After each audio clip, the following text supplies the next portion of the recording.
ଢେଙ୍କାନାଳଗଡ଼ ଛାରଖାର ହେବ ମହି ଦୁଲୁକିଣ ଯିବ, ନେମାଳ ବଟରେ ପୂର୍ଣ୍ଣାନନ୍ଦ नाम सेवेଳରେ प्रकाशिव। तो नमस्ते दोस्तों, आप सभी को रहस्यमय उड़ीसा यूट्यूब चैनल पर स्वागत करते हैं। इस कथा को पूरा सुनने के लिए आप हमारे साथ वीडियो के अंत तक जुड़े रहिए। तो दोस्तों, 600 साल पहले लिखी गई ये मालिका शास्त्र पहले तो उड़ीसा तक सीमित था। उड़ीसा के लोग इसे पढ़ते थे और समझते थे क्योंकि ये उड़िया लैंग्वेज में लिखा गया है।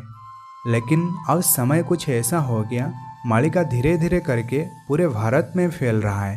हमें इस बात पर पूरा यकीन है कि आने वाले कुछ ही दिनों में मालिका पूरे विश्व में फैलने लगेगा। महापुरुष श्री अच्युतानंद जी कहते हैं कि पूरे विश्व के लोग इसी उड़ीसा के पावन धरती पर आएंगे और महाप्रभु श्री जगन्नाथ जी के श्री चरणों के नीचे सेवा करेंगे, पंचसखा ज्ञान, साहित्य और दर्शन को समझेंगे और पूरे विश्व में सनातन धर्म का ध्वजा लहराएगा। 600 साल पहले मालिका शास्त्र का रचना किया गया था और ये लोगों के सामने नहीं आ रहा था, और अब ये समय आ चुका है जबकि ये धीरे धीरे करके लोगों के सामने आ रहा है और आने वाले समय में मालिका पूरा विश्व में प्रचार होने जा रहा है। तो इसी से ये पता चलता है कि अब समय ज़्यादा देर नहीं, अब समय बहुत ही निकट है। तो दोस्तों, अब हम आते हैं मालिका के ऊपर। उड़ीसा का एक डिस्ट्रिक्ट है जिसका नाम है ढेंकानाल डिस्ट्रिक्ट, और महापुरुष श्री श्री अच्युतानंद जी ने ढेंकानाल डिस्ट्रिक्ट के ऊपर क्या भविष्यवाणी किया है इसके बारे में हम जानते हैं।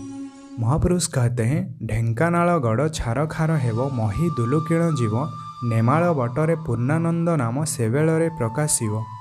महापुरुष कहते हैं कि ढेंकानाळगढ़ का बहुत बड़ा नुकसान होगा। क्या नुकसान होगा इसके बारे में तो उन्होंने कुछ बताया नहीं, लेकिन जो कुछ भी होगा वो बहुत ही भयानक होगा।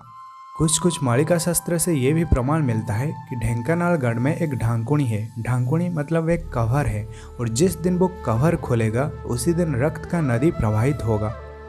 तो दोस्तों, इसी ढेंकानाल में एक जगह है जिसे माता योगमाया अपनी शक्ति से छिपा कर रखा है। जिस दिन ये सबके सामने प्रकट हो जाएगा उसी दिन सत्य का प्रकाश होगा और ठीक उसी दिन रक्त का नदी प्रवाहित होगा। ढेंकानाल में ऐसे बहुत सारे गुप्त स्थान है।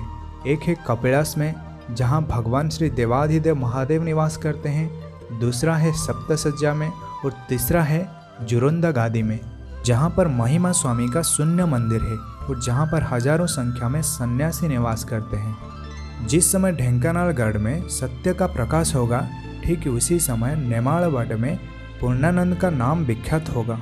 इसके दूसरे पंक्ति में फिर महापुरुष श्री श्री अच्युतानंद जी कहते हैं, लंजा पड़ीजीव गगन मार्गरे पृथ्वी धूममय हेब, दिवसरे तारा गगनरे दृश्य भैरवी डाक देव। महापुरुष श्री श्री अच्युतानंद जी यहाँ लंजा नक्षत्र के बारे में कहा है। जिस लंजा नक्षत्र के बारे में 13 जन्म शरण में भी प्रमाण मिलता है।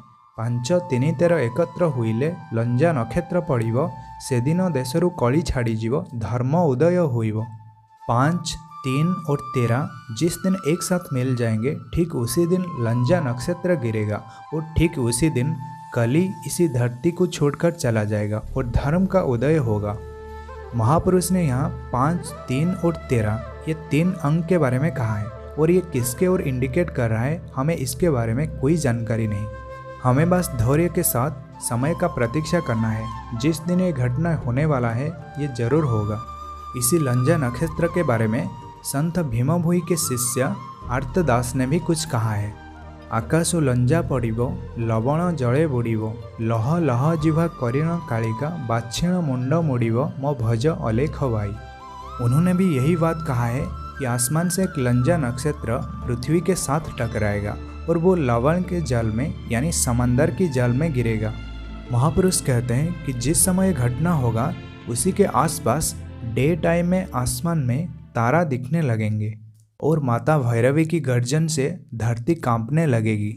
इसके दूसरे पंक्ति में फिर महापुरुष श्री श्री अच्युतानंद जी कहते हैं, अग्नि भयपुणी भूमिकंप हेब, नयने देखिबु तुही, एक सन्यासी ये संसारे बुलिबे, तत्ते मु देली चेताई।